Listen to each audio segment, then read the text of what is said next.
एउटा गजल। जस्तो छ जीवनको बाटो हिँड्दै जानुपर्छ, को आफ्नो पराई यहाँ चिन्दै जानुपर्छ।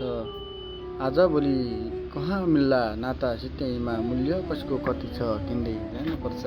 मूल्य कसको कति छ यहाँ किन्दै जानुपर्छ। नसकिँदो रहेछ धेरै यहाँ बोझ सहन पनि, जेलिएका धागाहरू छिन्दै जानुपर्छ। जेलिएका धागाहरू छिन्दै जानुपर्छ। लाग्छ कहिले कसो दाँतमा ढुङ्गा लागेसरी, त्यसैले त राम्रो नराम्रो चिन्दै जानुपर्छ। त्यसैले त राम्रो नराम्रो चिन्दै जानुपर्छ। त्यसै कहाँ भन्दा रहेछन् मान्छे हुन्छ बैगुनी, त्यसै कहाँ भन्दा रहेछन् मान्छे हुन्छन् बैगुनी। बाँच्नलाई अरूभन्दा गोरेटो भिन्दै जानुपर्छ। बाँच्नलाई अरूभन्दा गोरेटो भिन्दै जानुपर्छ।